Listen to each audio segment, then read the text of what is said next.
Hey, Pastor Josh here. It is June 27th, and we're going to be reading Jeremiah chapter 16, verses 14 through 21. And as always, we're going to be looking for five particular things. We're going to look for a sin to confess, a promise to claim, an attitude to change, a command to obey, and an example to follow. We're actually not going to have a command to obey in this reading.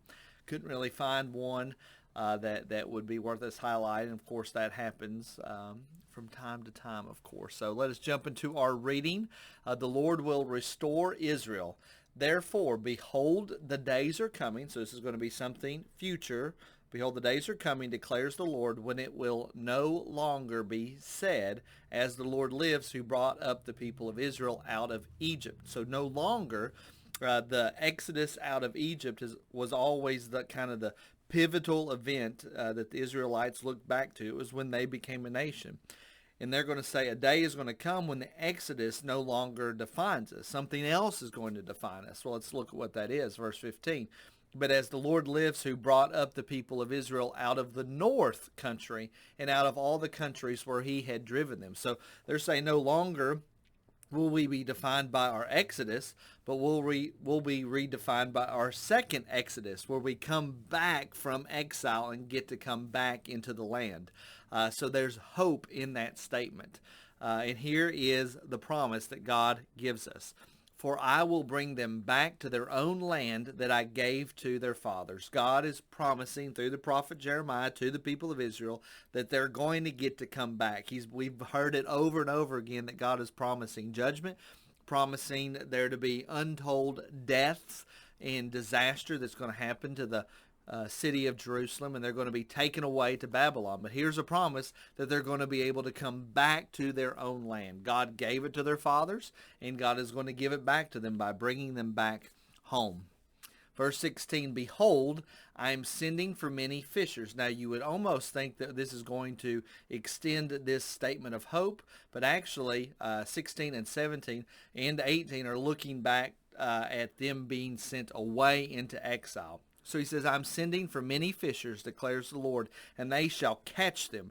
And afterward I will send for many hunters, and they shall hunt them from every mountain and every hill and out of the clefts of the rocks. So God is picturing the invading Babylonian army as being fishermen that are going to come and catch them, as hunters that are going to come and hunt them. And they're going to look everywhere, every mountain, every hill, and every cleft of the rock. You can't hide from them. You may try, but you can't hide from the Babylonians because God is sending them to destroy Jerusalem. Verse 17, for my eyes are on all their ways. They are not hidden from me, nor is their iniquity concealed from my eyes. God is saying, I see them. I know what they're doing, and they're going to be punished. You can't hide from the discipline of the Lord. Verse 18, but first I will doubly repay their iniquity and their sin, because they have polluted my land with the carcasses of their detestable idols and have filled my inheritance with their abominations.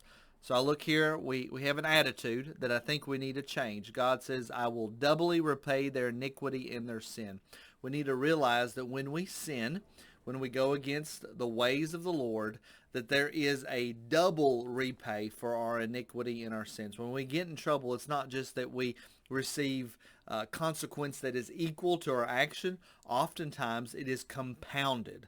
The act that we do may just be a very short. It may have just been a few moments in our life, but the consequences of that could last for years and years. Doubly repay their iniquity and their sin. That's the attitude we need to carry in our heart, that iniquity and the consequences of our iniquity and our sin is double even the price that we pay and the enjoyment that we get at the very beginning. Now look at the sin. Carcasses of their detestable idols.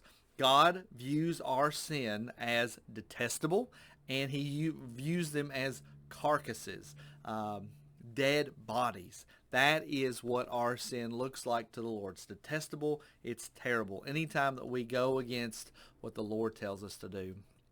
Verse 19, O Lord, my strength and my stronghold, my refuge in the day of trouble. To you shall the nations come from the ends of the earth and say, our fathers have inherited nothing but lies, worthless things in which there is no profit. Can man make for himself gods? Such are not gods. Right here is an example, or is a description of the nations coming to embrace God. They are forsaking their false gods, and they're coming to the true God. They're coming to Yahweh. They're coming to the God of the Israelites. And that's ironic because the Israelites have rejected their own God and have went after other foreign gods that really aren't gods. And here's an image of the nations coming to the Lord. And look at look at what they say. They say, our fathers have inherited nothing but lies. We realize that the gods that we follow are no count. We realize that we have nothing, and we need to come and receive from the true creator of the universe. And that should always be an example for us to follow, that we would seek after the Lord and not attempt to find fulfillment in the things that this world offers. Verse 21, therefore, behold, I will make them know. This once I will make them know my power and my might, and they shall know that my name is the Lord. These nations that are coming and forsaking their gods and coming to the Lord, he says, I'm going to let them know that I am the Lord, that I'm mighty, and that I am powerful. Pray that this has been a help to you today, and I'll see you in the next video.